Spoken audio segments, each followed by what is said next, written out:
It's coming up for 2:15, but we are ready to start. So if you don't mind, please switch off your cell phones and let's get going.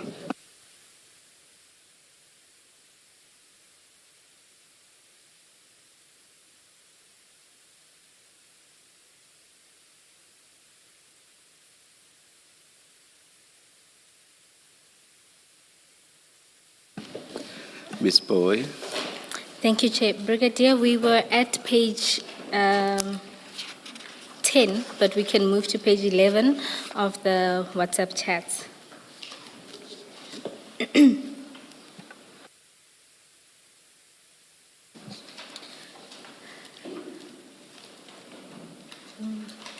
Brigadier, are you there? Okay, thank you.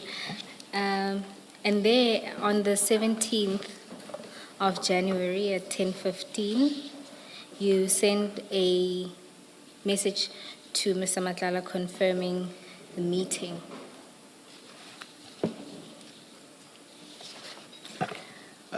Again, Ms. Boy, if you may, please speak up. Is that better? Yes. My apologies. You sent a message to Mr. Madlanga at 10:15 confirming a meeting that was going to take place that afternoon. And in response, he said, okay, I'll see you at 1400. Sorry, was in a meeting. You then asked Medicare or CAT VIP officers, and his response is Medicare. Just to ask a clarity question, earlier in your testimony, in response to a question from Commissioner Kumalo, you indicated that some of the meetings were held at CAT VIP offices. Why was that?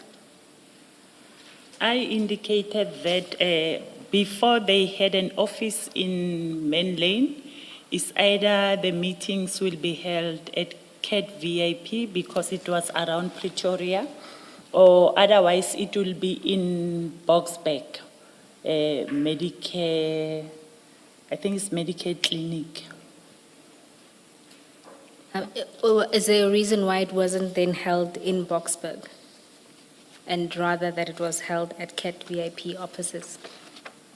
I think Mr. Madlanga was trying to accommodate us because we are based in Pretoria and the CAT VIP offices were around Pretoria in Main Lane. But later they had offices, Medicare offices in Main Lane.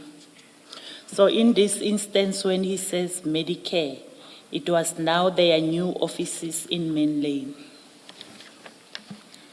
If it was a reference to their new offices in Main Lane, what necessitated the question? Because the last meeting, he indicated that it must be at CAT VIP offices. So now I wanted confirmation whether we're still going back to CAT VIP offices or it will be at Medicare offices. All right. Thank you, Brigadier. Are you moving on, Ms. Boy?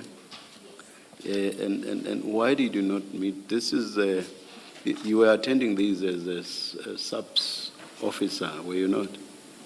The meetings? That's correct, Commissioner. Why did you not meet at SAPS offices in Pretoria? Why did you have to go to Mr. Madlanga's offices? Sure, we never thought, I think maybe, I don't know, either at SAPS offices or it will be at Medicare. And I was informed that even with the previous service provider, they will go to their offices where they are, instead of them coming to SAPS premises. All right, thanks, Ms. Bowen. Thank you, Brigadier. But in that instance, would it have been the metropolitan offices? In this instance, it would be CAT VIP as opposed to Medicare. That's correct. I think the point of contention is not that you went to a service provider, is that you went to a business unrelated. for the You mean for meeting. CAT VIP? Yes. I mean, if it's a boardroom and we want to have a meeting and all the relevant stakeholders were there, I don't see what difference does it make for the location of the meeting. Thank you, Brigadier. If, Something in relation to the 2025 meetings. Were you aware that Mr. Madlanga resigned as a director of Medicare 24 at the end of 2024? So at the beginning of 2025, he was no longer a director. We were not aware, but we heard about it afterwards, that he resigned as, I don't know. As a director. As a director of Yes. Medicare, but he was still part of Medicare. But why were you still dealing with him if he was no longer a director and he was just a shareholder? I'm not sure if it's my ears. I can't hear you properly, Commissioner. My apologies. So you say you heard that he resigned as a director in 2024 December or thereabout. We are talking here about a meeting in January 2025 on the 17th. And my question is, why are you still dealing with Mr. Madlanga? Because he's no longer a director of Medicare 2024. Why are you still organizing meetings with him? Meetings between SAPS and Medicare 2024, because he's no longer a director of Medicare 24, Tshwane. Hence, I say, Commissioner, we heard about it, but it was not in December. It was late towards the end of the contract. So you were not aware that he was no longer a director? That's correct, Commissioner. Did you not see the letterheads when you were getting letters from Medicare 24, Tshwane? No, nothing. Or you don't remember? I don't think on his letterhead, his name will be there as a director. It will just be, I must just confirm, it will just be the logo of Medicare. I'm just trying to check one of the letters. If you're not sure, you can just say, I'm not sure, so that we don't waste time. I'm not sure, Commissioner. All right, thank you. Brigadier, you have a relationship with Mr. Madlanga, and you have told us that in your discussions and exchanges, you discuss both private and you had your social conversations, but we know also that you were talking about work as well, to do with this contract. How can it be that you don't become aware that he has resigned? Because you say we became aware of it later, as if you don't have proximity to him. Surely, if you're as close as you have indicated to us, you would know that he's resigning, he has resigned. You would know ahead of even the SAPS officials. How could you not have known that? No, I didn't know, Commissioner, because not every time he will tell me his businesses. He will limit the conversation between me and him. Yeah, but this is not just his businesses. This is a contract that you are involved with, in that you are managing it. We've seen, and I've said to you, something that you say in your statement suggests that you played a role, some role in the management of this contract. You are communicating with him about this contract in particular. But this is someone that you have a personal relationship with. How would you not know that he's resigning and these are the reasons for resigning, or even if he doesn't tell you the reason, but that he's resigning or he has resigned? You did not need to hear it from the SAPS. No, I do agree with you. But I was not aware that he resigned as a director of Medicare, but he was still actively involved in the running of the company. Okay, thank you. And then, Brigadier, on page 12,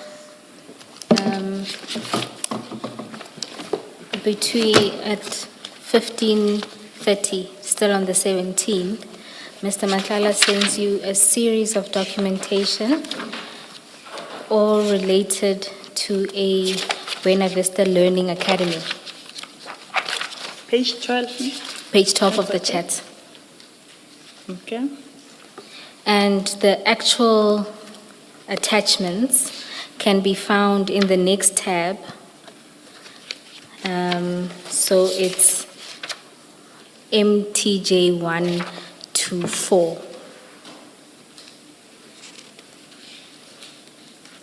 And you'll see there, if you go there on page 1, you'll see there's a notice of registration for this Buena Vista. Then if you go to page 12, it's accreditation as a skills provider. It's a letter confirming that. If you go to page 30, it's another accreditation as a skill provider, a letter confirming that. And then if you go to page 37, there's a provider accreditation notification. Do you see that? So back to the WhatsApp chat. What was the reason for Mr. Matlala to send you this documentation?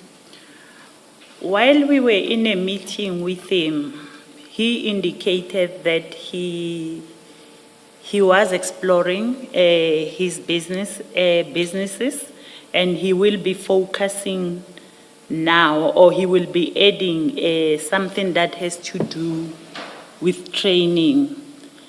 And then I draw interest in that because I wanted to enhance my skills and do relevant training for my environment, like your Occupational Health and Safety Act, since I was in a new environment. I then asked him the type of training that they are presenting. He forwarded me all of this document. Brigadier, just to understand your evidence, while at the meeting, After the meeting. or after the meeting? After the meeting. Okay. He just randomly informed you that he's branching into, expanding into training, or has a company in training. That's correct. And then your interest was in advancing your own skills. Yes. Then I say, what training are you presenting? And he says, I'll send you all the documents so that you can see it. And all of this is something that is not related to my environment. It's municipality training. That would have been the next question, because on consideration of the documents and the areas of competence, it doesn't appear that anything in your environment would have been taught at this correct. institution. That's correct. So now, Mr. Matlala, knowing your environment and assuming that he knows your qualifications and what you're interested in, why would he have sent you this or proffered it as a possibility for you to enhance your skills? It's me that requested that he send it to me because he did not have knowledge of the training that was presented. I think he also had to ask someone to forward it to him so that he can forward it to me.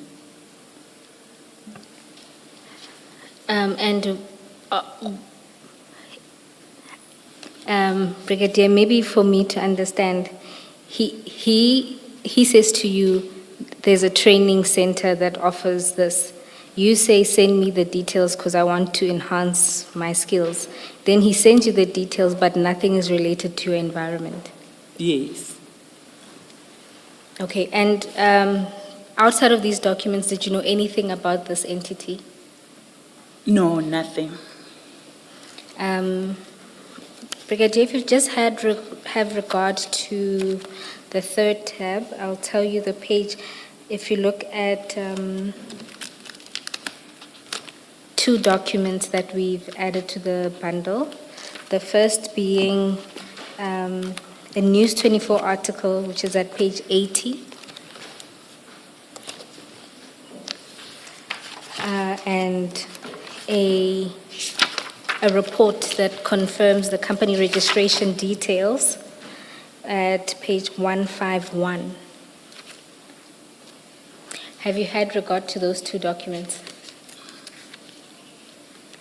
A newspaper article, yeah, this is a new document that I saw on Tuesday when you were delivering the document, the file.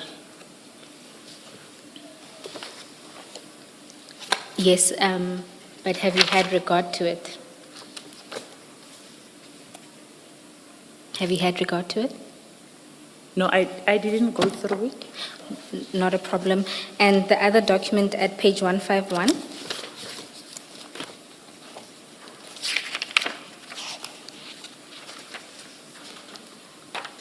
Okay, page 151. Yes. In particular, if you go to page 152.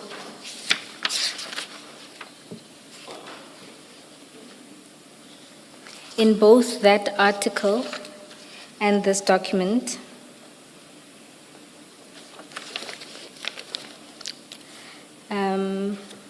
particularly my apologies, page 153, you will see that this learning academy is registered under Mr. Matlala's wife.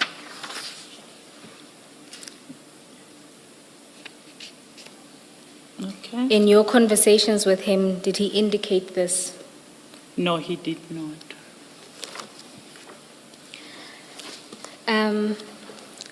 Brigadier, I want to test this with you. Given that, having regard to the contents of the letters and seeing that nothing's tied to your environment, is it at all possible that a different person viewing this may assume that he was sending this to you, and because of your experience and your role in SAPS, as another business opportunity that perhaps his company or the company of your wife can do some or other business with SAPS?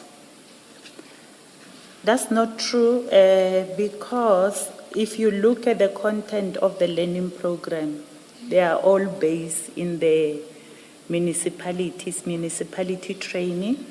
And also, I am not in the training department. So there's no way that he will have sent me the document thinking that he will do business with SAPS. Do you accept that it's equally unlikely that he would send you training material for something that's completely unrelated to your specialization or your interest for that matter, or your current role? As I have indicated, when he was telling me about the training opportunity, I indicated to him that I want to advance my skills, and I asked him the type of training that they are presenting. And he says he doesn't know it. He then forwarded it to me. And you would want us to believe that he didn't know the training that his wife's company was doing? That's correct. Thank you, Brigadier. I think, Brigadier, for me, it's a different question, really. It is, if you say to him, you wanted training for yourself, that's why you're interested in this business, which we now know is Buena Vista Learning Academy. You want training for yourself, then I'm confused why he would send you this full batch of documents, because MJ4 is the accreditation notification, right? And then it lists what this organization is accredited for. Buena Vista is accredited what services, teaching services it's supposed to provide. I can see how maybe that is necessary information to someone who says, I want to join this institution. What actually training do they provide? But the preceding ones, MJ 1 up to 3, I don't see why he would have sent you this if it was if it's for your training?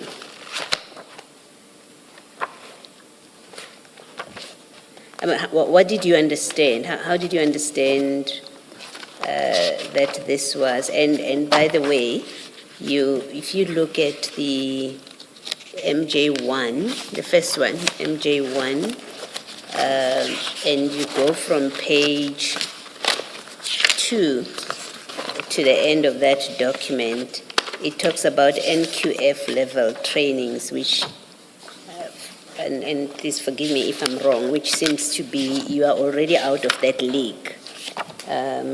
He knows that, he knows you, he's close to you, so he knows where professionally and by way of qualifications where you are. That he would send you something like this after you said to him, I want to consider, or I'm considering enhancing my skills. And then he sends you something so random. But also that has nothing to do with you. It's, what did you make of it, if you make anything of it? No, he just forwarded the document to me as received, and I went through them.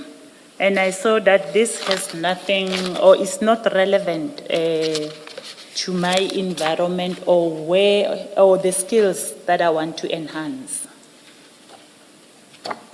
Okay. Nothing more than that, Commissioners. Okay, thank you. Brigadier, if we can then move from this, you'll see at page 13, it's a series of phone calls. And then if you go to page 14, in the middle of the page on the 23rd of January 2025 at 12:03, you send, prior to that, there's 2 calls at 10:22, and at 12:03 you then send a message saying confirmed. Mr. Madlanga responds with a thumbs up emoji. Do you recall what this was about?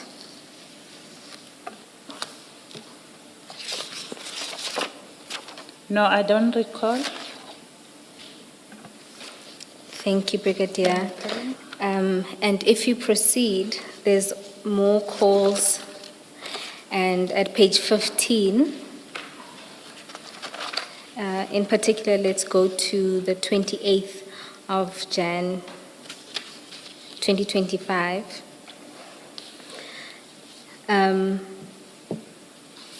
Mr. Madlanga sends you what is a picture.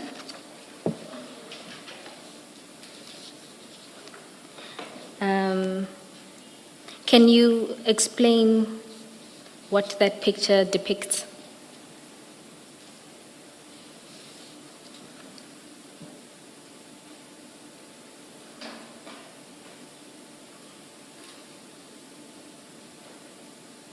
I don't know, maybe perhaps it's a picture of the outstanding payment or the authorizations that were captured. I am not 100% sure what does the picture depict. The text below the picture says, I believe tomorrow, since they did send a notification to you and there is a new 4th-generation chicks land include. Do you remember or recall what the context of that is and what would be the significance of Mr. Madlanga sending that to you? No, I don't know. If you look at the text itself, it's clearly related to the picture, the contract itself. Yeah. And it may be a list of approvals. I'm not entirely sure. The question remains why? Why would Mr. Madlanga send this to you?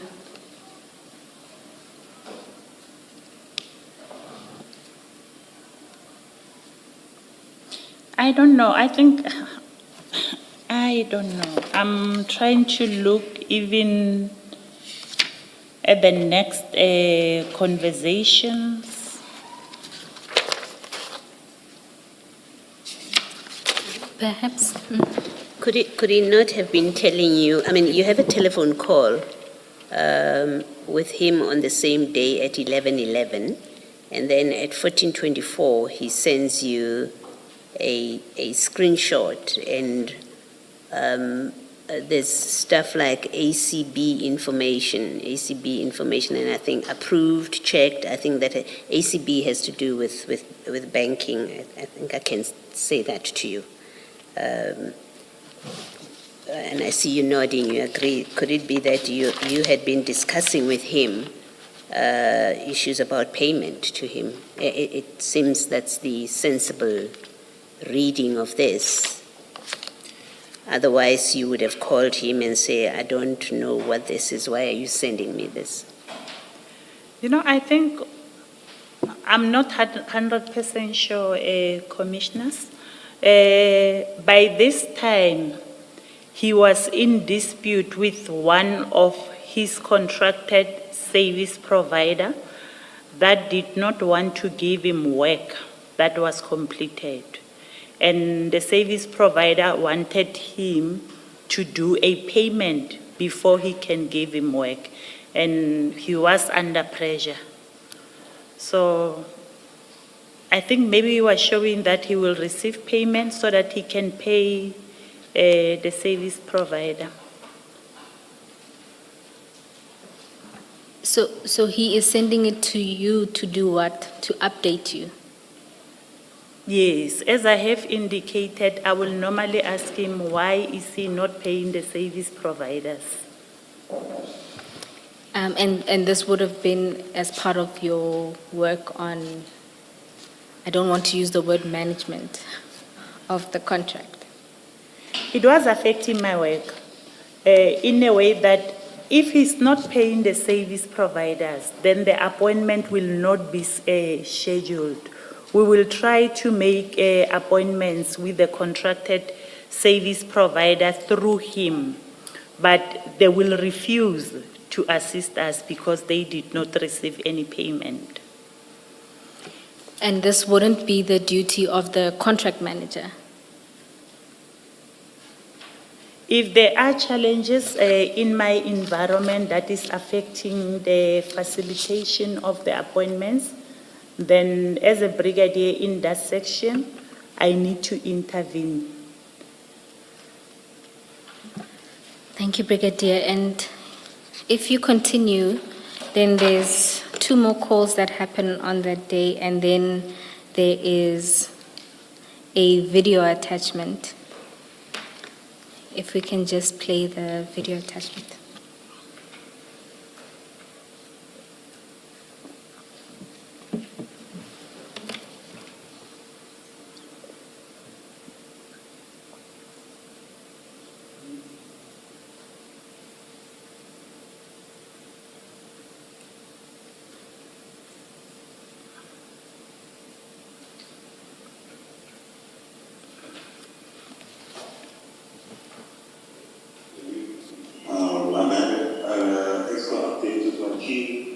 And currently now we're standing at 3.4, and then the 50% for Western Cape is payable because we're beginning to lose trust in the payments which are due to us. On the one hand, I understand 100%, but the biggest concern is that it might have been 2 million, and now we're pushing the target to another 1.4 million. And I was open and honest with you to say that we cannot afford it. We need to settle everybody, because there's a lot of work coming, but if I don't settle everybody, how do I generate funds in the business? So I think it's a little bit unfair what's happening now, and I think it's, I fully understand your concerns, I grasp it, but I think, if I was in touch, if I was, what's the right word, vindictive to say, I'm not going to pay you, I'm going to allow you in the building, come see me, and when I said to you, I'll give you an access card, and sit here and see as we operate, money coming in, we can pay. So we're trying our best, but you guys are making it now a little bit uncomfortable. And I don't want that, because I think you guys are amazing service providers. You've gone beyond the call, and all of a sudden it's especially a problem. I mean, we can't change the ball game. It doesn't work. Yeah, Mike, the ball game has completely changed after the negotiations that continue today.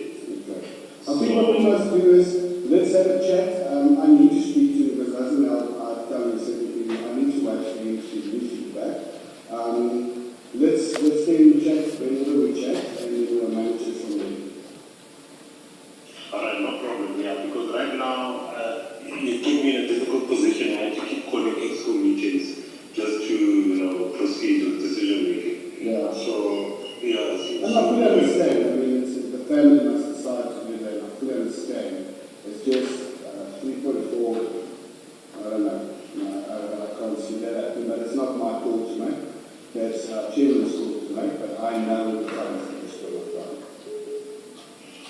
No problem. Mike, I want you to know that I really want to assist you, especially if you meet your deadline, but that's going to be in your guys' hands. Okay, cool. I'll give you a shout back. I'll see you on another line. Then go back. Good work. Brigadier, do you recall this video and what it was about? Yeah. Now I remember. It will also go with the screenshot that you asked me about on page 15. This video, it was regarding a meeting or a negotiation which they had with one of the service providers who was refusing to give them work that has been completed. They wanted to receive payment first before they can give them the files. Mr. Madlanga is one person that will like sharing document and sharing info. And here again, the purpose of him sharing this with you was to keep you informed, or was there anything that he expected you to do about this? No, it was just to keep me informed. And given that it affects your environment, knowing this, you took no steps internally? No, it was not in my environment. No, It was I mean- affecting a different environment. My apologies. Earlier you said that the reason why you are intervening, it would be because it affects your environment. So this one didn't affect your environment? This one did not affect my environment. It had to do with pre-employment. My environment is medical surveillance. Like I have indicated, there are different streams. You'll have your pre-employment, you'll have your incapacity leave, your short-term capacity leave. So it was in a different environment. So, in essence, Mr. Madlanga was sharing with you a problem he was experiencing in a different environment and updating you on something that had nothing to do with you, essentially. That's correct. Okay. And then there's a call that happens at 19:10, and thereafter there's another screen, it's a picture. Do you recall this picture? And if you do know, what does it depict?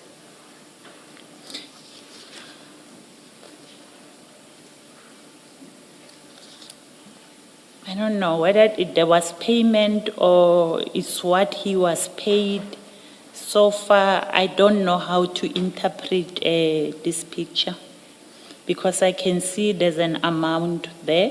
So I'm not sure whether it was a payment which was to be paid to him or whatever that he has been paid since the inception of the contract.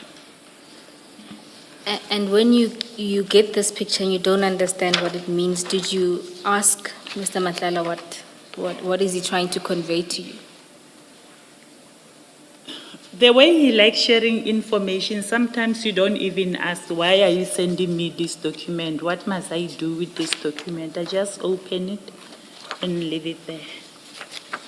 So it's in essence, again, Mr. Madlanga would send you random information from the contract, the Medicare contract, which part of it is serviced by your environment, and you wouldn't understand what it's for, you wouldn't ask, and you just leave it at that. You will see a lot of times when he send me documents or pictures, I'm not even commenting on them. But equally, there would be calls in between or following those messages. For example, if you look at that document, before that at 9:10, there was a call between you and Mr. Madlanga. Thereafter at 9:14, he sends the picture. 19. Sorry, my 1910 apologies. and 1940. My apologies. 1910 and 1914. I believe it has to do with the same video or concern that he had, that he's not receiving the certificate of fitness from a specific service provider. And sometimes we will discuss our own personal issues. All right, thank you, Brigadier. If you look at the next message that comes in, it's on the 30th of January 2025 at 11:10. That's at the bottom of page 16, but if you turn the page over, you'll see the contents of it. And there, it's an email correspondence with the subject line, SAPS Recruitment Project 5500, Outstanding Medical Certificates of Fitness. Have you had regard to those screenshots? They continue on, my apologies, at page 18, and it ends at page 19. This is the same information that will be relating to the picture and the video that was played. This one will be in connection with the outstanding certificate of fitness, which were not submitted by his company. So this was a non-performance complaint of sorts from SAPS. That's correct. And here again is your evidence that you've got this, it wasn't related to you, and it was just an update or random sharing of information. That's correct. Why would Mr. Madlanga send you this if it has nothing to do with your work environment, and it obviously has nothing to do with your relationship? It doesn't say anything about your relationship. Why does he send you this? Because he related to me that he was struggling with one of the service providers that did not want to give him the certificate of fitness. Yes. Well, why does he tell you that? What are you supposed to do when he tells you that he's struggling with getting certificates of fitness? Nothing, just sharing of information, maybe also wanting to talk to someone. Is he not perhaps sending this to you so that you can speak to your colleagues internally to assist him get payment so that he can pay the service providers? I mean, it's strange that he would send you things that have nothing to do with you and that he doesn't expect you to do anything about. This has nothing to do with the payment of Mr. Madlanga. Yes. It's the outstanding certificate of fitness, which he must submit to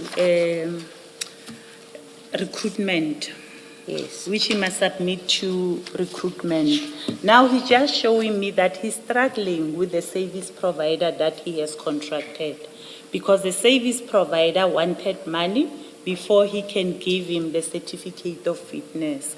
As shown on the video, they were negotiating with the service provider. Yes, now I understand the video and how you've explained the video. What I don't understand is SAPS writes to him effectively complaining about performance on the contract, and he shares it with you, and there is no explanation why it's being shared with you. That's why I'm proposing to you that perhaps he sent this because you have had a discussion with him and he's showing you what's happening in your organization, and he's sending this to you so that you can assist him internally with your people. There's no way that I will assist Mr. Madlanga on a stream that I'm not involved in, unless it was for medical surveillance in my environment, maybe then I will try to assist. Oh, But ye- if it's for a different stream, there's no Yes. way that I will be able to assist him. Well, you could assist him by speaking to your colleague in that stream to help him out. You could. There's always that possibility that you could speak to someone in that other stream to try and to understand what's going on, and then to see if you can assist him by using your relationship with someone. You understand what I'm saying, what I'm putting to you? I do understand, but the only way that he could be assisted was to pay the service provider, then the service provider must give him certificate of fitness Yes. so that he can submit it to the recruitment. Yes. From my side, there was nothing. Even when I talk, even if I can talk to my colleague, because it was for members that were supposed to go for basic training. Now he must give certificate of fitness to show that those members, those students, they have already been tested.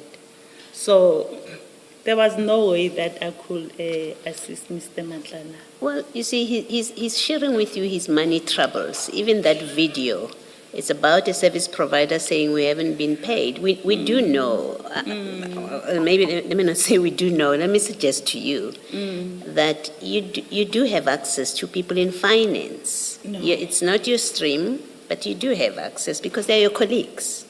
They work with you. So when one tries to make sense, and here it's really inferences, because you're getting these videos, you're getting these WhatsApp messages that all speak to his money issues, right? His money troubles with the SAPS contract. There is no plausible explanation why he would send these things about his financial troubles. There's no plausible explanation that you are offering or from the WhatsApp messages. And so we have to draw inferences. What could he possibly have been intending? And it's not the same as saying you did speak to your finance people. I'm not in any way at that stage, at that point of suggesting it.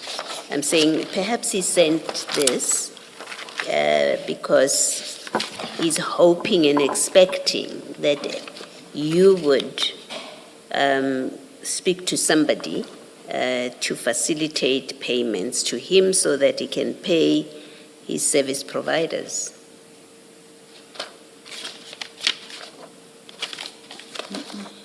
No. No, Commissioner. Okay. You're telling us that you never did anything No, about all of nothing. these things that he's sending to you? Nothing, because with this contract, as much as we have a finance department within our component, our division, this one, it was managed differently. There was a specific office that was dealing with the payment of the service provider, of this specific service provider. Thank you. On that issue, did you play any role in the processing or payment of invoices to Medicare 24? No. No. In What- the approval? You were going to Nothing. explain, but remember, approval is a different process, and then there's the processing and payment. You were about to explain what your role was. Okay. This is how it works. The ECHO members, in accordance to their database, will identify members that needs to do medical, maybe the following month or on the specific month. Then they will draw a list of those members. They will take it to the relevant managers of those members. Then the managers will sign the application.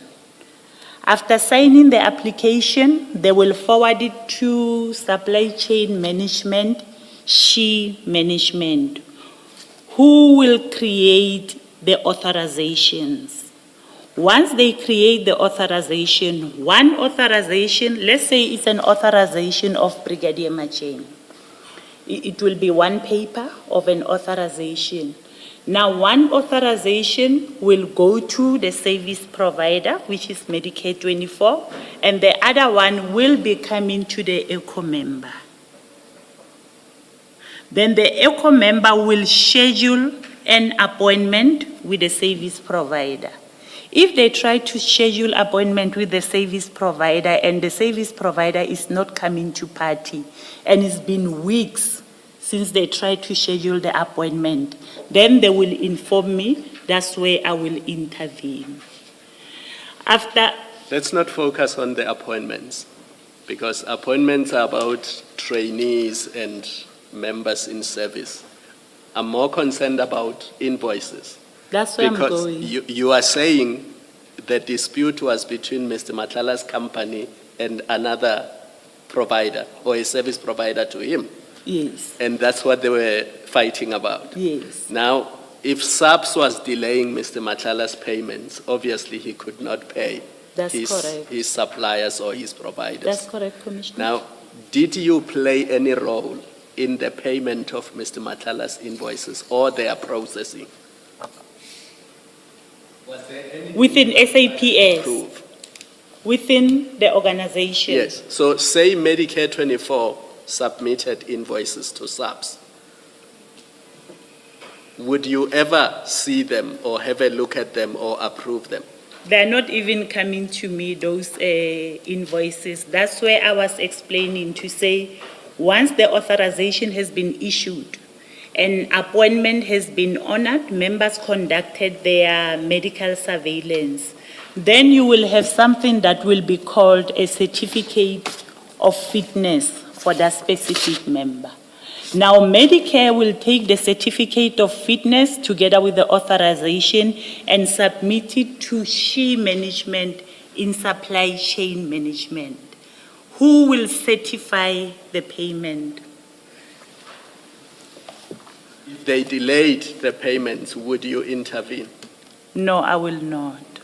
Because I don't know what certificate of fitness did he submit, because it's not one invoice. I think the payment are based on the certificate of fitness that will have been submitted. Can you then, so you're saying you didn't become involved at all with invoices? That's true, Commissioner.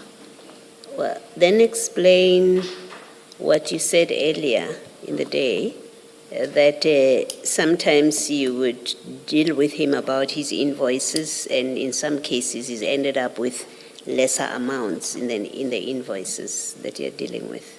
I think it's in your statement. You did speak to your involvement here at paragraph 4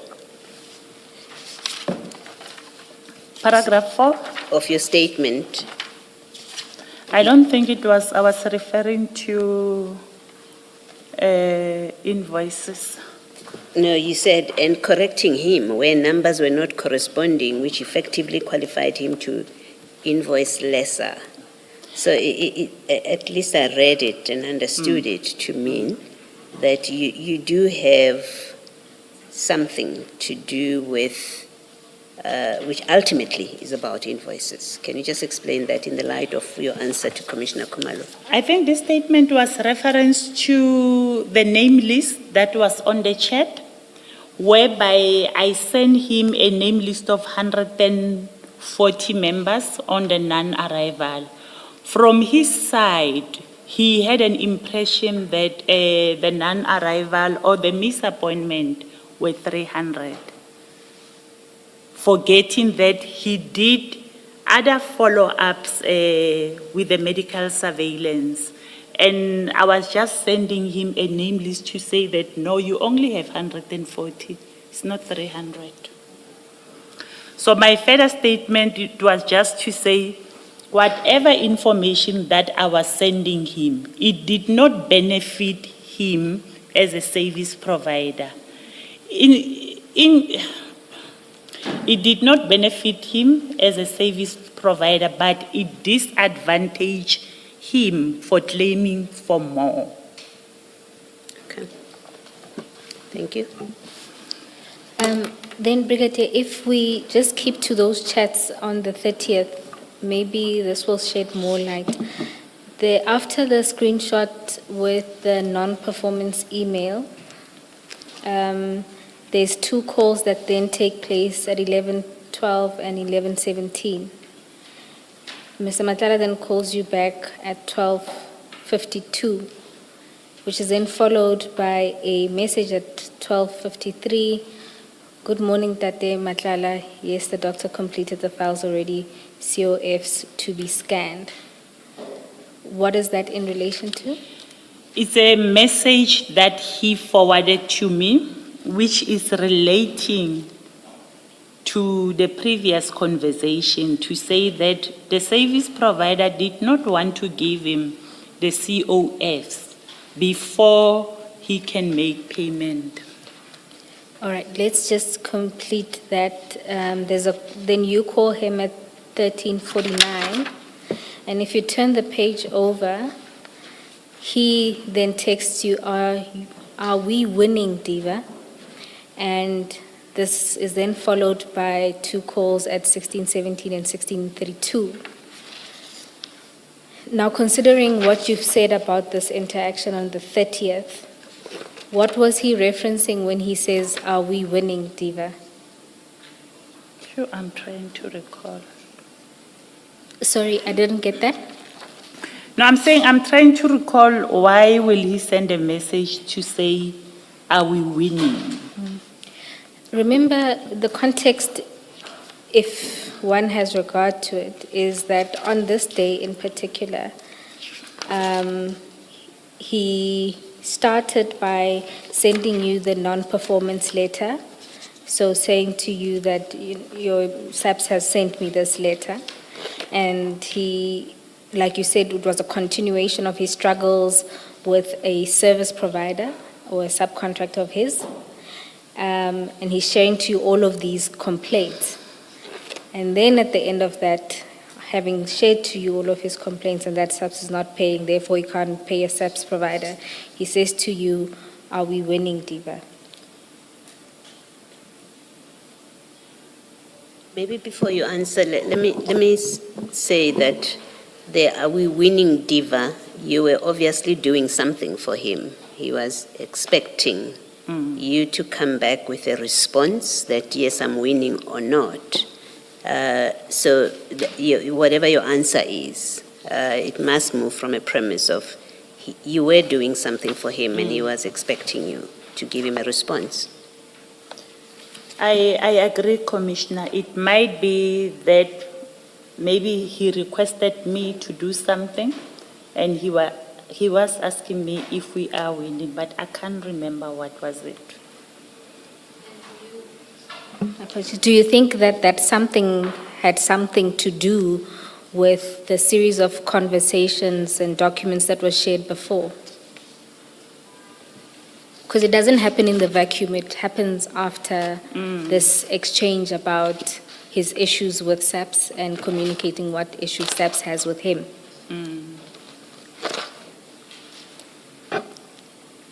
And maybe to tie it all together and refer to the exchange that you had with Commissioner Baloyi about him sending you all of this. Wasn't there an expectation that you'd do something, and could the something be talk to your colleagues?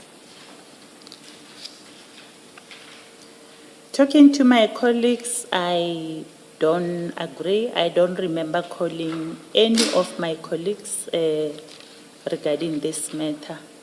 But when he says, are we winning, probably there must be something that he requested me to do. Then he's asking if we are winning. Let me say what it looks like to me. It looks like on the 16th, on page 16 rather, the very last message from him or WhatsApp from him, the 30th of January at 11:10, which is that letter of complaint, that email of complaint from the SAPS about certificates, outstanding certificates of fitness. That's on the 30th at 11:10. And then at 11:12, you have a call with him on the same day. So, remember, the letter from the SAPS, or the email, complaint email from SAPS, is at 11:10. You call him, because it's an incoming call, you call him at 11:12. It looks like your call is prompted by that letter, just looking at the sequence, including the time stamp.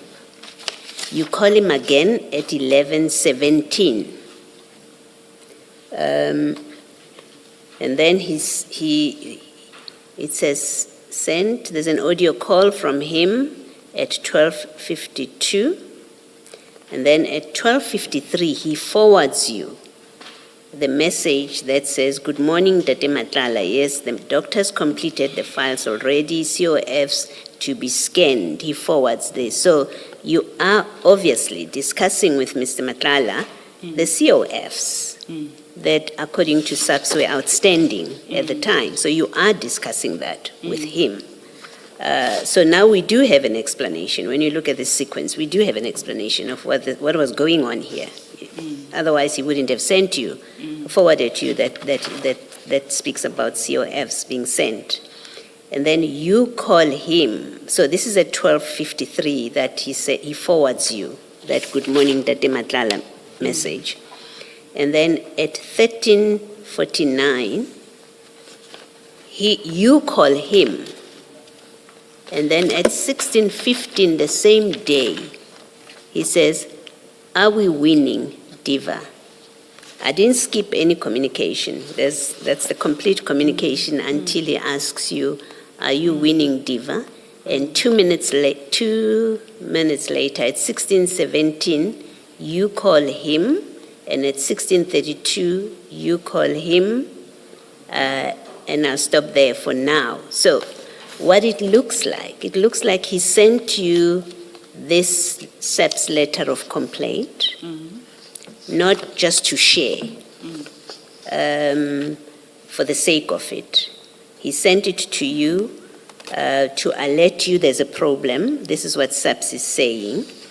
And then he forwards you that message that tells you, you have that communication with him, and I'm suggesting to you that in the telephone conversation, you must have been discussing this letter, because the next thing that happens is he forwards you the message from somebody, and then Diva, right? He asks you that question. So what it looks like, or what it suggests, is that he sent you were doing something for him about this, right? You accept that? That's what it looks like.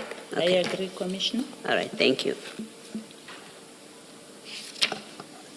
And then, Brigadier, at the end of that day, there's a series of calls between yourself and Mr. Matlala. Now, if you go to the 31st of Jan 2025 at 10:26, Mr. Matlala sends you the following video.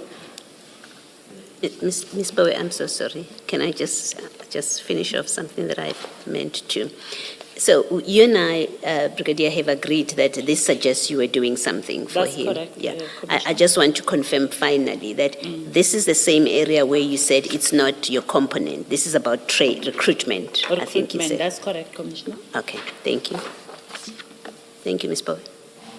Thank you, Commissioner Baloyi.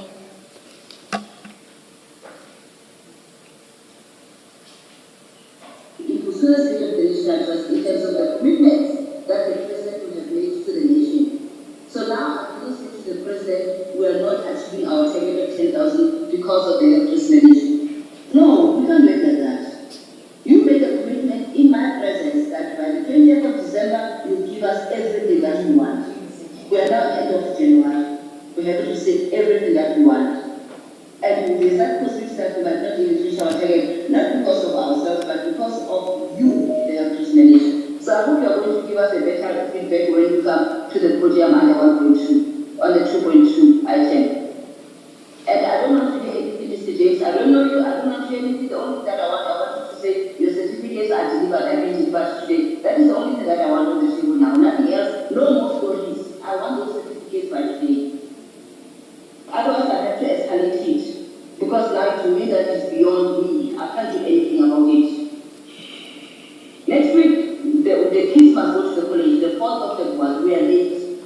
And who's paying us? The health risk manager is paying us. The service provider whom we are paying. No, you can't make like this. So general government in terms of this item will say it's clean. You tried to arrange a meeting, one meeting set. You tried to arrange the meeting. The meeting was postponed as a result of the request by the health risk manager. That's why it's going to be kept up and you can make it clean. We're not going to have it to it again. Let's move to the next item. Item number 8.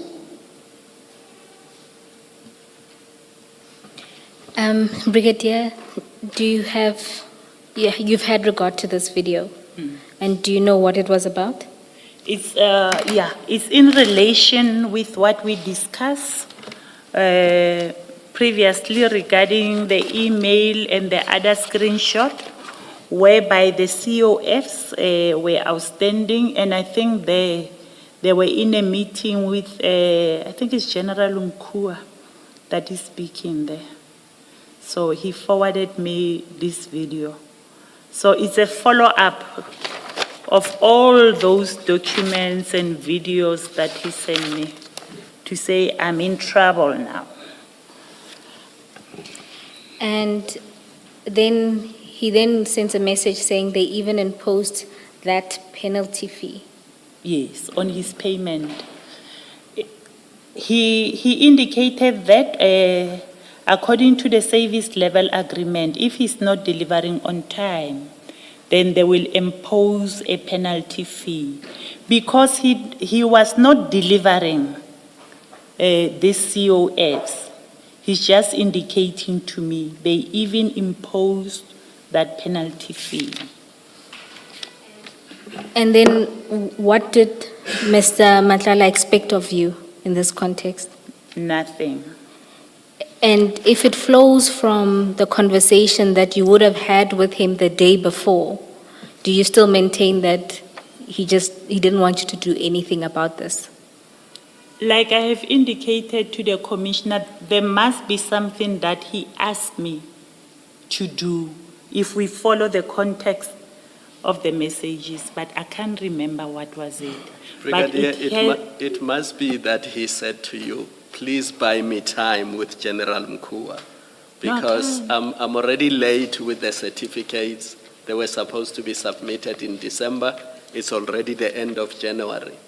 Because what else could it be if the conversation is about the late certificates of fitness? Commissioner, I can't. I don't even have the contacts of General Mkua, nor talk to General Mkua.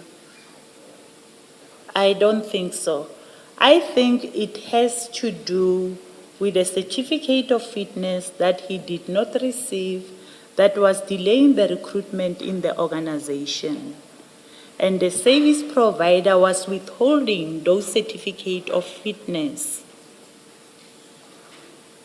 So I can't remember, or maybe he wanted me to talk to the service provider to give him the COFs. So your evidence is that he would, it's much more plausible that he'd ask you to speak to a service provider than asking you to engage your own colleagues. This one is complicated. It is complicated. But he wanted me to do something. It's either I spoke to the service provider that was holding up the COFs. Because it was also affecting our COFs. There was a medical surveillance which were done in our environment, and we also have not yet received those COFs. So it might be that he wanted me to talk to the service provider regarding the COFs. No, Brigadier, I think something like that, you would remember it, because this issue about the COFs was a big issue for you, for the Yes, for the that's correct, organization. It Commissioner. was a big issue, would have been a big issue. And this is in January 25, so just a few months before the cancellation of the contract. So I would expect that you would have a clearer memory of issues surrounding this, because you are not distant from this. He's sharing with you. He's talking. The two of you are talking about this problem, and so I would expect that you would have a clearer recollection that yes, I did speak. I ended up speaking to a service provider, and so that and this is what the kind of conversation we had, or I ended up speaking to a colleague in that component, whichever one it was. I'm not sure I understand why you don't have a clear recollection on something so specific. This is not just asking you what was the telephone call about. That sometimes you may be excused for not remembering it. But there was a big deal about this. It's, as you say, it was affecting you, even your work environment. And if you did do anything about it, I expect that you remember that. It's difficult to understand you don't remember. That is why, Commissioner, I'm saying I do agree. He expected me to do something. But what comes into my mind is talking to the service provider regarding the COFs. That's what comes into my mind. And as I'm reading, I can see, I'm asking him, did she give you the file? And he's saying she didn't. Now, further follow-up, did you pay her? So maybe it's regarding the COFs, which were held up by the service provider. Not maybe, it is. Brigadier, but you maintain that you can't say for sure. You just think it could have been related. And assuming that you were speaking about the service provider, in what capacity were you then taking on what is essentially his issue with a service provider? The service provider did not give him the COFs. And I also had outstanding COFs from my environment. Brigadier, I'm asking in what capacity would you be approaching the service provider? If I understand you correctly, this would be Mr. Matlala's company would have subcontracted some other service provider. In that, the service provider doesn't release the COFs on account of non-payment. You say you think the most plausible thing, or what you have in your mind, would have been to approach the service provider. In what capacity would you be approaching the service provider?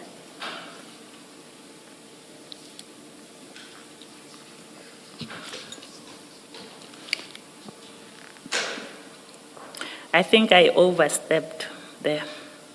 I was not supposed to approach the service provider. And whose interests would you be advancing if you approach the service provider? Both.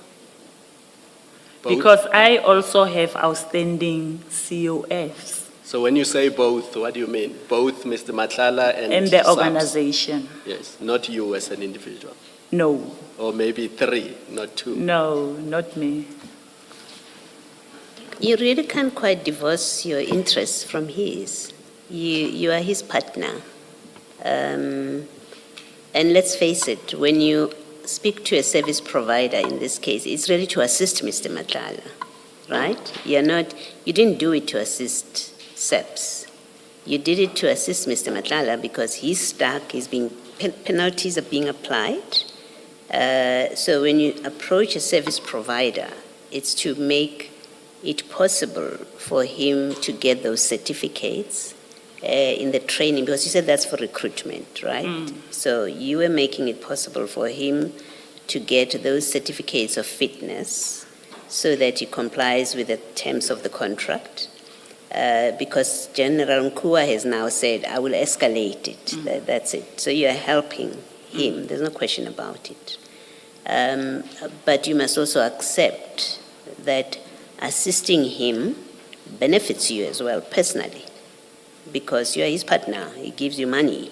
He assists you. And I'm not criticizing that he gives you money.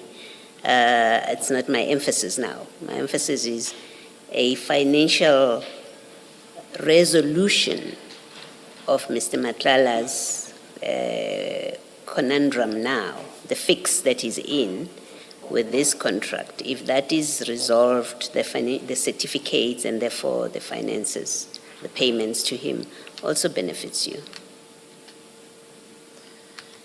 You might look at it in that way, Commissioner, but it's also benefiting the organization because delays in submitting the COF's members will not go to training on the allocated time or the planned time, as well as from my environment. If I do not receive the COF, some members are refusing to go to the lab and work. Yeah, but that was not a concern here. You have said the COFs, these ones this stuff that is sending you, those COFs have to do with recruitment. You said it's not your, I think you said component, I don't know what it's called, but you said it's not your area. Yes. So it's somebody else's area. Yeah.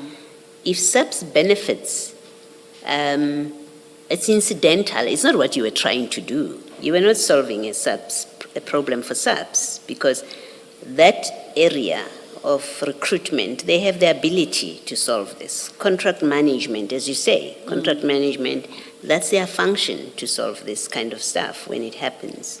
Your direct involvement here, when you speak to, if that's what you did, you spoke to a service provider, which you say you realized it was overstepping. It was to benefit him, to solve a problem for him, so that SAPS stops giving him a problem. And the proposition I'm making to you, and I don't see how you would deny it, is that a resolution of his financial difficulties to do with this contract benefits you or his other partner or his wife, anybody, his children, if you like, right? That's a proposition I'm making, that you do get a benefit from this. Commissioner, over and above that, I don't want us to leave the fact that SAPS was benefiting as well. Yeah, no. The consequence, if the certificates are submitted, SAPS benefits because it gets, but that was not your intention. You didn't act to help the SAPS. You did not. It wasn't your job. You say you overstepped. You didn't do this for the SAPS. It wasn't even your unit or your section that was at issue here. You were not doing it for the SAPS. But you were doing it for Mr. Matlala. Can we agree that? You were helping Mr. Matlala in an area which had nothing to do with your functions. You used your position and relationship with a supplier because you deal with this supplier. I'm assuming it has to be a supplier, that otherwise how would you even call them a cold call? So I'm making the assumption that it's a supplier that you know because of your work, of your area. So you are able to pick up a call and speak to the supplier. If it's not a supplier that you know and have dealings with or you have encountered because of your area, then you were using your position as a SAPS person to call a supplier cold, to say you are giving Medicare trouble because they haven't paid you. Please work with them and help them to get those COFs. But it was to benefit Mr. Matlala when you made that call. That SAPS benefited is incidental to that, or it's a natural consequence of assisting Mr. Matlala. So let's take it step by step. Do you accept that your call to the supplier, you called to assist Mr. Matlala? That was the reason you called, because he's having trouble with COFs for recruitment. Do you accept? Are you prepared to accept that, to concede that? I'm partially accepting because it was not only to benefit Mr. Madlala. Okay. And I hear what you are saying, Commissioner, but I was assisting both individuals, not individuals, Mr. Madlala as well as the organization. From my side, from my environment, I also had the outstanding COFs. Okay. My second proposition to you is that you're assisting Mr. Matlala, if you're successful assisting Mr. Matlala, you also get a benefit from it because your partner's financial troubles and contractual troubles get resolved. You do have I would have an interest in my partner's business getting money and their contract not being terminated. So I don't think you should be shy to accept that you, of course, would benefit because he would be able to give you 100,000 rands and he wouldn't be able to give it to you if he's not getting paid by the SAPS. I mean it only in that way. Commissioner, I will accept only if you add also that SAPS was also benefiting from this. I'm prepared to accept, Brigadier, that the SAPS benefited as well. Thank you. They did get a benefit. Thank you. Thank you. Brigadier, if you can then go and just finish off that conversation that was happening on the 31st. We are on page 21. On page 20, I think the timestamp is at the bottom for the next message. On the 31st at 10:32, you ask him, did she give you the file? That's correct. And he responds, she didn't. You then revert and say, did you pay her? And he then sends you a screenshot of what seems to be a conversation with someone who then confirms that they say payment is done. So if you look at the bottom of that screenshot, it says they say payment is done. On the following page, I'm waiting for the remittance. And there, Mr. Matlala reverts to that person and says, okay, I'll be waiting. What was that in relation to? It's a relation. Same issue. Sorry, my apologies. You can proceed. Can I? It's relating to the question that I've asked him, did you pay her? And now he's just showing me that payment has been done and I'm waiting for remittance. It's a screenshot of someone that forwarded to him. Brigadier, is it payment to an individual or payment to a company? Payment to a company. Why do you refer to the company as her? And he answers, she didn't. I mean, your first question was, did she give you a file? Yes. And then he says she didn't. And then you say, did you pay her? Yes. So both of you are speaking about a female person here and not a CC or a company or... Yes. Because the company owner is a female. Is that? Yes. This company is a service provider. It's a You service know provider that. to Mr. So that's who Matlala. you spoke to. Yes. That's the person you I spoke to. believe so. No, it looks like that when he asked, are you winning Diva, he was asking, are you succeeding with the service provider?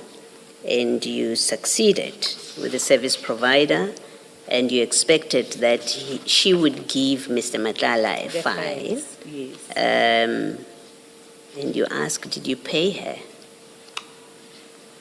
Pay her what? What had you been discussing with Mr. Matlala about payment? The payment that he's owing to the service provider, seeing that the service provider doesn't want to give him files. So this file would have what?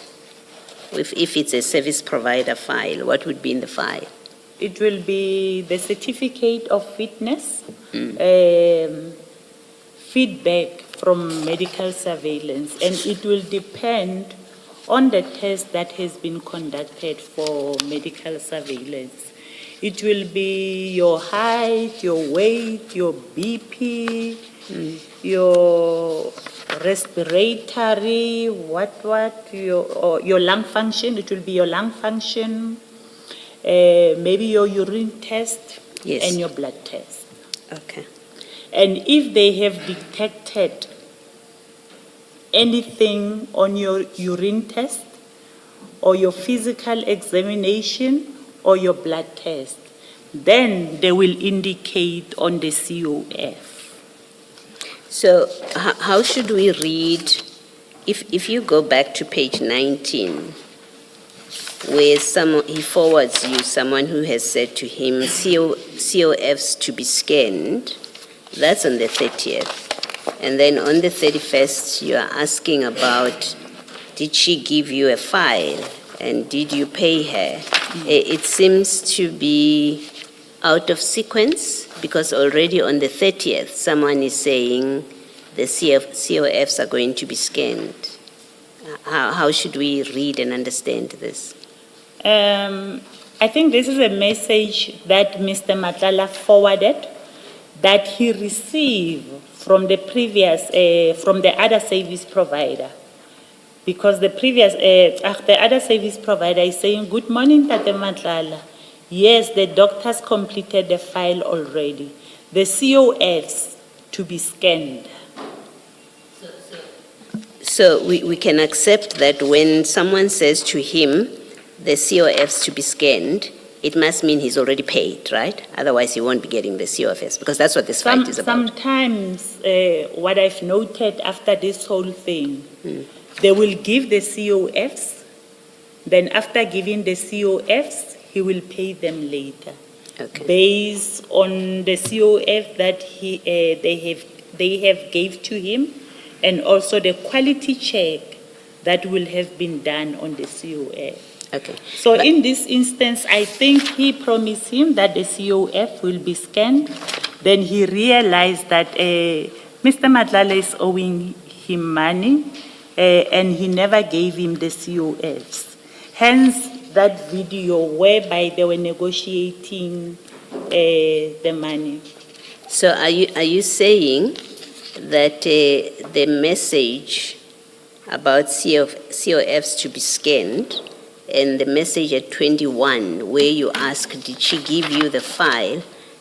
She didn't. Did you pay her? Are you now saying they relate to the same service provider?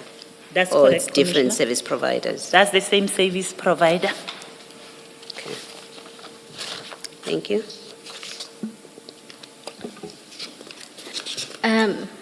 Brigadier, after the screenshot, there's a series of calls. And Mr. Madlanga had essentially told you that payment is done. And did this constitute that everything was now sorted as it related to this service provider? No. No, I think this is a screenshot. Yes. I don't think Mr. Madlanga will call the service provider, "Salam, brother, can you please check with your guys how far is the payment?" It should be someone who's having access to the PERSAP system. Now he's sending me this screenshot to say to show that payment has been done. He has not yet received the money in his bank because he says, "I'm waiting for remittance." So once payment is in his account, then he will be able to pay the service provider. So,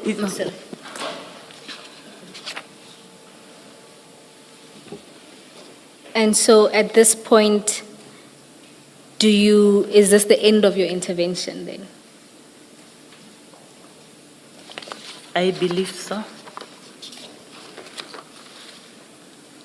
Did you ask for anything after all your efforts?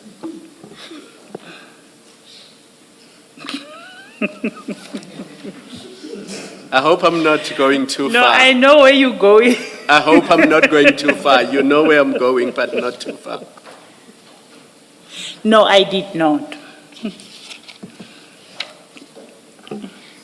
With this screenshot, what is he doing? Is he reporting to you that now he's being paid?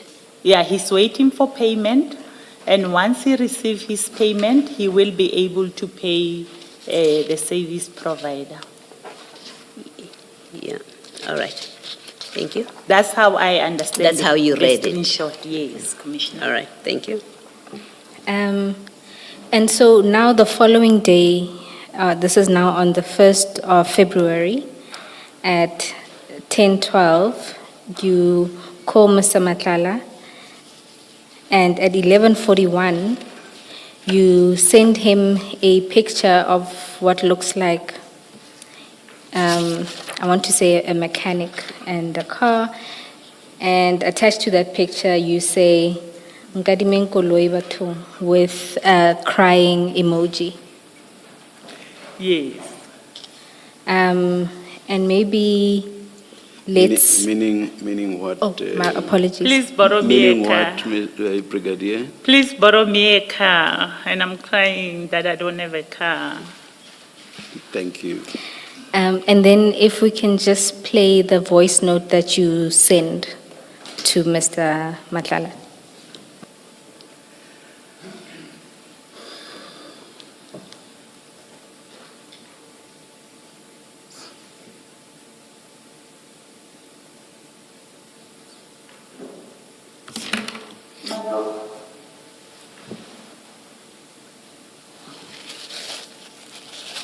Why would ignore? Happy holiday to Luga. Since the mechanic came to the camera, what the training, the training kit. If I did, then all of them be very full in, okay, what I'm having this study, you know, so.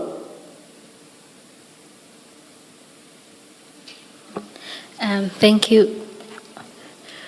Brigadier. Because there was some Setswana in there, I'll just ask you to translate what you said, or just recount what you said in that voice note. No, I'm just saying, why is he ignoring me? The car which they were fixing, they could not fix it. Because now they are telling me about, oh, I'm not a mechanic, I'm not good in car parts. They're telling me about valves, cam belts, and yeah. There was something about midweek, or did I miss here? Maharing abeg something. Yeah, I think it was during the week. I think he says he'll fix it.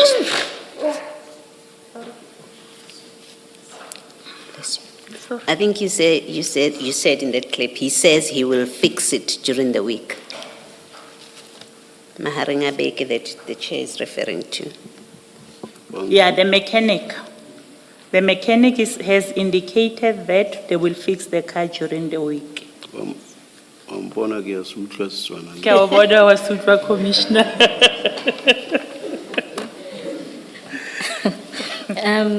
And then in response at 14:21, Mr. Madlanga says, "I don't have a car, rather I'll rent a car on Tuesday for you."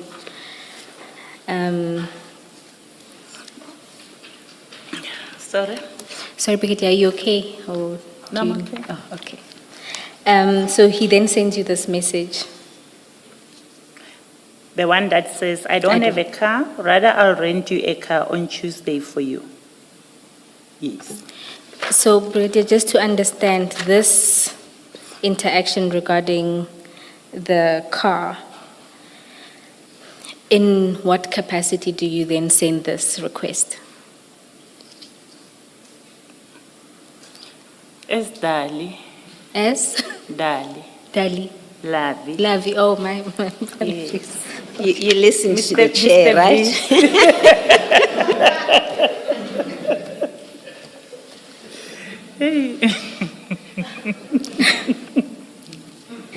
Okay, now you've reverted back to advancing, this was a conversation in the context of two lovers. All right. And as Commissioner Kumalo asked, that did you ask for anything in return? This was not in return for the favor you had done, but rather, And my answer is no. I asked nothing in return.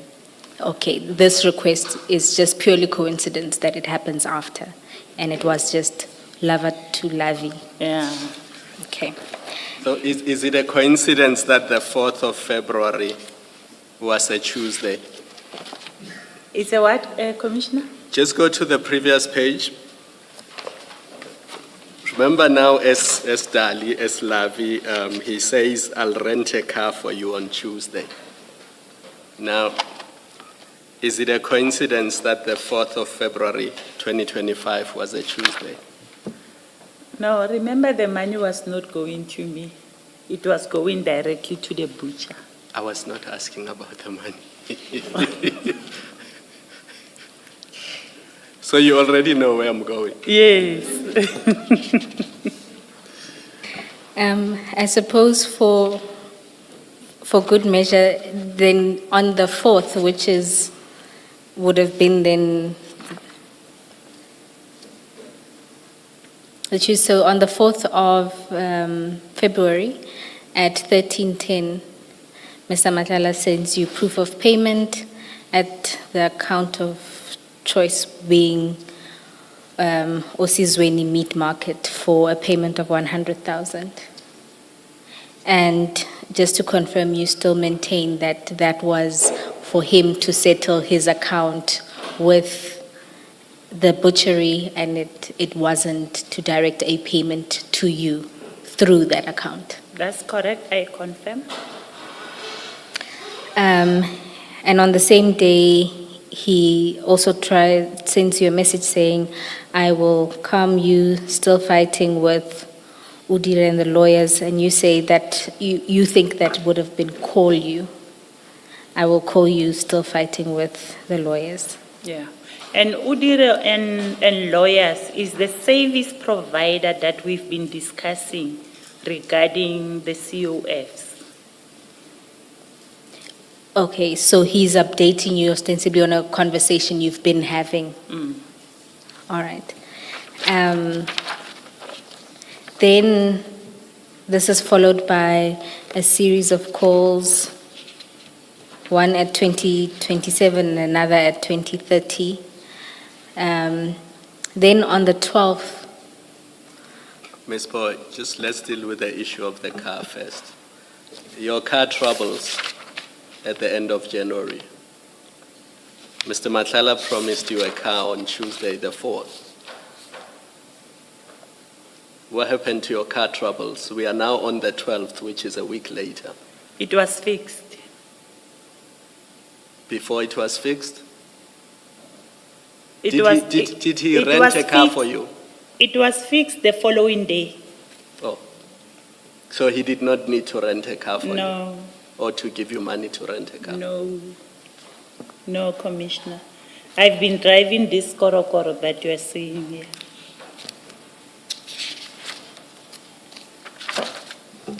all right. Now we're at page 25 on the 12th of February at 8:15. You initiate a call with Mr. Madlanga, and at 8:31, you request that he sends you the letter. The letter, then Mr. Madlanga responds at 8:33 with two letters. If we could just go to the annexures tab to MTJ 5 and 6 at page 51 of the annexure bundle. 5 and 6. Yes, so page 51. Maybe let's start with page 51. Right? So at page 51 is a letter of demand for non-performance on the contractual obligations for Medicare 24. And in the letter, SAPS details a series of non-performance in most of the areas that Medicare is supposed to be servicing. Can you confirm that? And at MTJ6 is a response from Medicare, a response to the letter of demand. And in that response, generally, Medicare tries to explain its position in relation to all the areas that SAPS had pointed to non-performance. That's correct. Can you confirm that? I confirm. And ultimately, they promise to essentially do better. They say they will ensure that various work streams within 14 days that a bilateral meeting is held to ensure the backlogs are addressed and timelines given for the submission. That's on page 60. That's correct. All right. So if we can then go back to the chats. In response to the two letters, you then write to Mr. Madlanga and say, on your response, you should also indicate the challenges experienced from SAPS, delays in payment, failure to have QTR meeting with SAPS to discuss challenges in order to improve service delivery as per SLA, members insisting on using their preferred doctors. Right? So you deal with this exchange at paragraph 23 of your statement.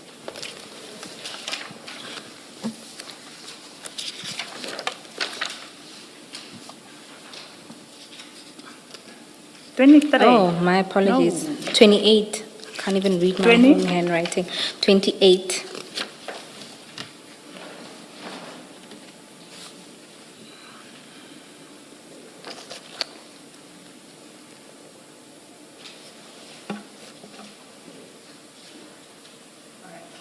28 and 29.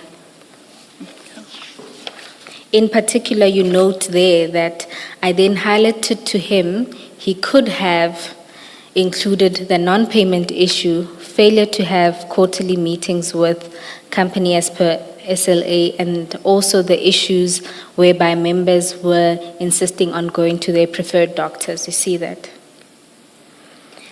Now, in your chat, right, when you read the chats, it seems that at 9:40, you were advising on what Mr. Madlanga should include in his response to SAPS.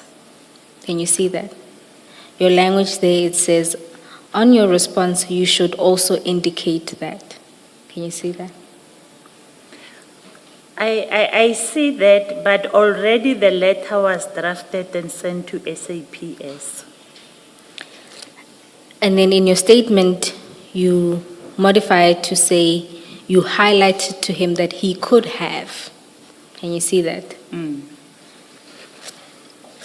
So here, what I wanted to understand in particular is when you send this kind of response to Mr. Madlanga in response to a letter, and you've already accepted that the letter highlights non-performance in almost every area that Mr. Madlanga was servicing, that you in turn would advise Mr. Madlanga that he should note what is SAPS challenges.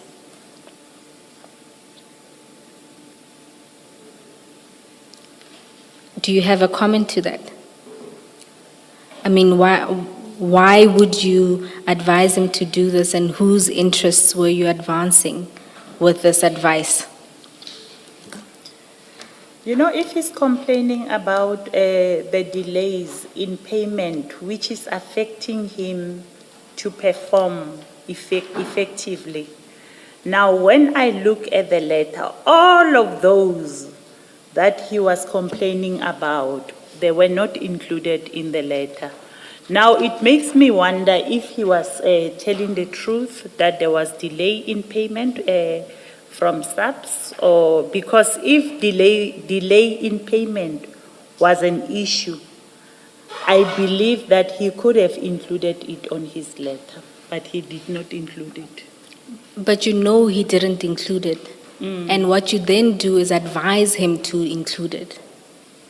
The Because letter was- the letter was sent. I mean, it doesn't Yeah, preclude him from yeah. sending another letter. Yeah. And if you consider it, they are responding to a letter of demand and not including these challenges. It is you who suggests that they included. They didn't see it necessary to do so. I agree. So my question again is, whose interests are you advancing here when you give this kind of advice? Of Mr. Madlanga, Hi, thank you. Against who? against my employer.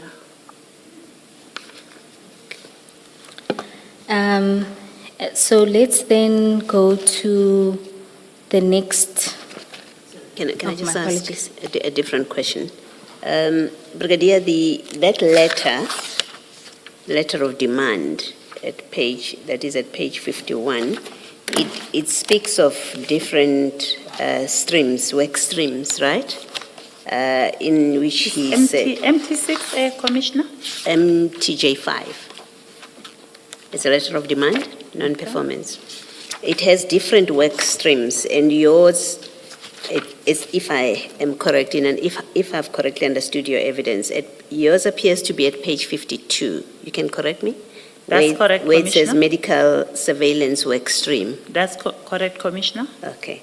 Now, the second paragraph there says, in your stream, about your stream, it says, for the period July to December 2024, all the requests for periodic medical surveillance remain outstanding with a health risk manager beyond turnaround time, and in brackets it says 100% non-performance, right? You see that? I see that, Commissioner. Yes. So there's a problem in your area, according to this letter, 100% non-performance. How is it that you assist Mr. Madlanga what you say he should have included in his letter to show that SAPS itself has been in default? It has made it difficult for him to perform his job. You're assisting him in that when, in fact, in your own area, the SAPS records 100% non-performance. And this is a non-performance that you have not dealt with. And can I just put my proposition to you that I think this, in fact, which I've just read to you, and the history of how you've been assisting him, that it actually glaringly sets out the conflict position in which you were. Because according to this letter, they are not performing in your section, but notwithstanding that, you are consistently assisting him. And you're not dealing with the fact that he's not performing in your section. That speaks to the serious conflict of interest that you had, that you couldn't deal with his non-performance because of your relationship with him. Can you see the problem that presents? Commissioner, when I inquired about this letter to supply chain SHE management, they indicated that there was a typo. In this specific stream is where Mr. Madlanga was performing and excelling. Where the typo being what? Where here is The the typo being the non-performance. When I inquired, the person who drafted this told me that there was a typo, and in this work stream, he was performing. It was not 100% non-performance. But, is the typo 100% instead of a lower percentage? Are you saying he was performing 100% or he was not performing but only 20%? I'm trying to understand when you say typo. By December, in my environment, it was 100% performance. Full perform, by the time this letter went out? Yes. Did you correct this? No, with it the- was with the- not me who compiled the letter. No, when And I you, was not consulted when it was compiled. now that you have the letter, Mr. Madlanga gives you the letter, you don't say to him, actually, you don't say to him in your proposal, you're suggesting to him what he should have included in that letter, right? In that WhatsApp message. You say you should have mentioned delays in payment, failure to have quarterly meetings, members insisting on using their preferred doctor. You don't say to him also that you should have included that you've been performing 100% in my area. That seems to me to be a big thing, more than failure to have quarterly meetings. It seems to me that if where you're sitting, a service provider that you are close to has in fact performed 100%, and he sends you a letter to which you are suggesting what you should have added, it's strange to me that you don't add that, but you should have added that you are performing 100% in my work stream where they say you are not performing. Maybe because on his letter, on his response letter, he is clearly indicating that he is performing in the stream. Can you show us that? It will be on page 58. Page? 58. Yes?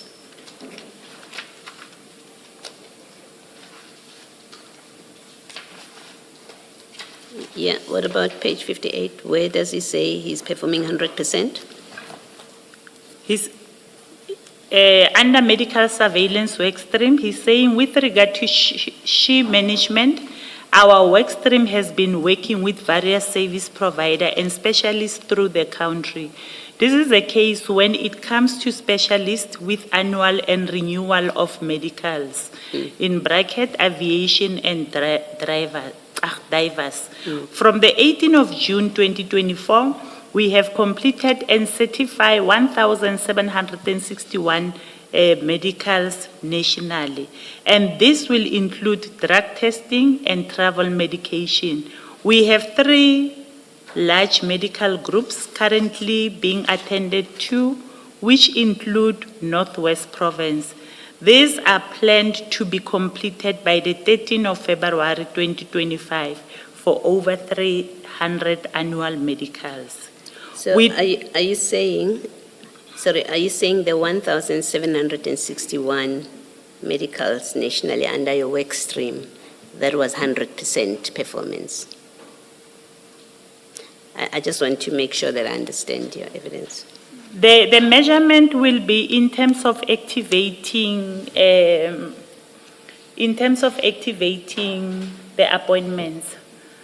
Because let me give an example where I'm sitting. We will do medicals of about 580. We plan for all 580. They will respond within a week to action the authorization. The challenge will be an issue of non-arrival of members, as well as the refusal. You'll get those that will be saying, I don't want to do the medicals. But from his side, he activated, made an appointment within the required period, as per SLA. Yes, I think what I'm hoping for is a straight answer, whether you're saying that it was in fact incorrect for the SAPS to say in your work stream he has not performed at all, right? 100%. It was incorrect. To your knowledge, he had performed 100% or whatever lesser percentage. I'm trying to get that kind of clarification. Because I make a serious statement to you that, according to the SAPS, there was no performance in your section. That's correct. And you did nothing about it. That's quite a strong statement to make, right? But you say no, but they are wrong. And they are wrong to say he hasn't performed at all. in fact, he had performed 100%. That's what I thought you were saying. And when I said to you, show me where he says so, because you say maybe because he had replied and included it in his letter, that's why you were not advising it. So what I'm asking you is, are you saying the number that he speaks to, and I don't know anything about your environment and the numbers, are you saying the 1761 medicals that he says that they have action, that was 100% of what was required of him and that he completed? It's simply that I'm asking. The 100% in my environment, that one I can confirm. Okay.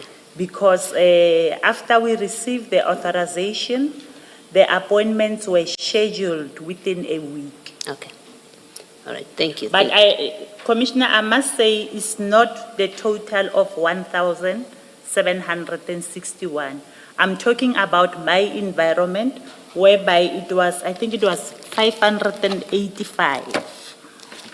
So when he says 1761, it's not your environment? It's not only my environment. Okay. All right. Brigadier, remember that question I asked earlier, and you said, let me look for the letterhead, and I said, don't waste time, we'll get to it. While you are on page 58, there is your answer. And remember, this is now the beginning of February. We're still on the 10th of February, if I'm not mistaken. Yes. So it's clear. And because Mr. Madlanga sent you this, you knew that he was no longer a director of this company. Maybe sometimes we don't pay attention into details. We just look into the content of the letter.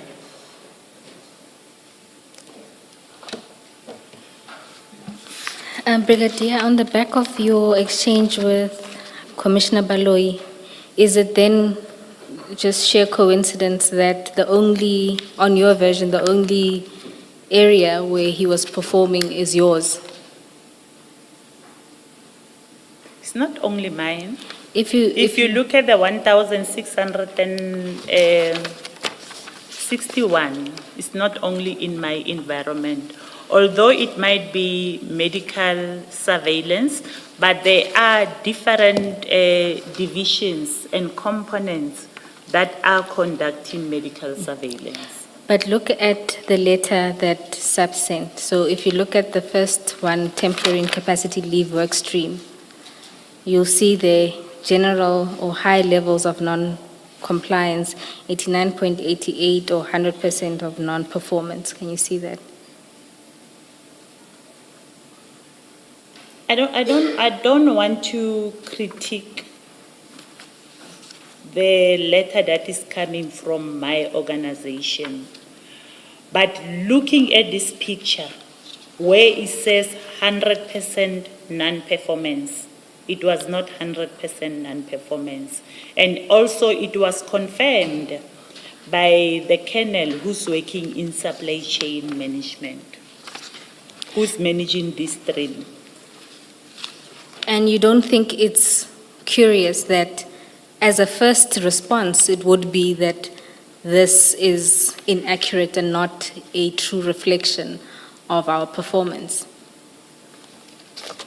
Because for me, and according to my knowledge, he responded to it to say they have already completed and certified over 1,761 medicals nationally. If you look at that, again, it's contained in response to what is medical surveillance work stream.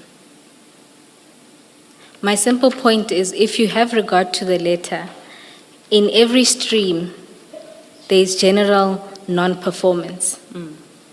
And you are now saying that this is not the case of your stream. So I'm asking if it's coincident that the only stream where you say there's 100% performance is yours. It's not my stream alone. There's quite a number of brigadiers that are included in the medical surveillance work stream. My number will be 580 something, not the total 1,761. So it is also then possible that when they say there's non-performance in the stream, it may be as a result of other streams within medical surveillance work. It might be possible, but even if it might be in other streams, it cannot be 100% non-performance, seeing that the 580 something that we arranged for, he did perform within the allocated time.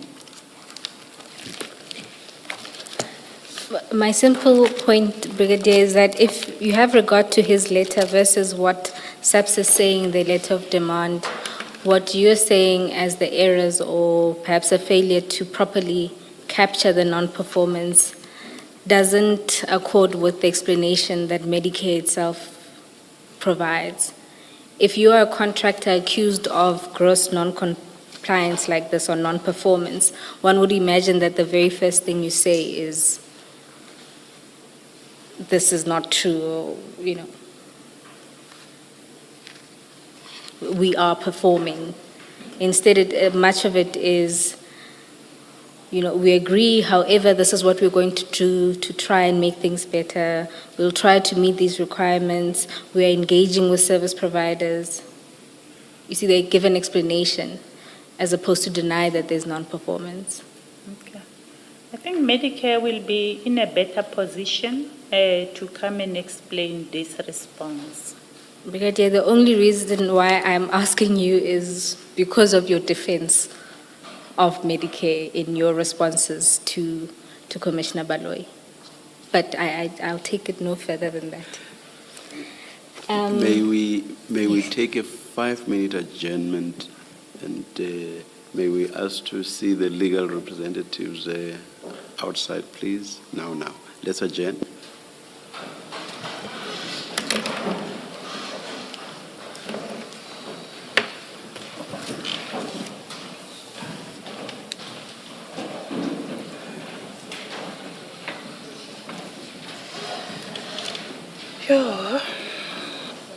Ona banyaki.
Brigadier, after discussion with the legal representatives outside, it seems it's still going to be a while.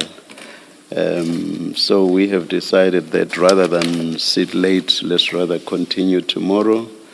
So we adjourn until 9:30 tomorrow.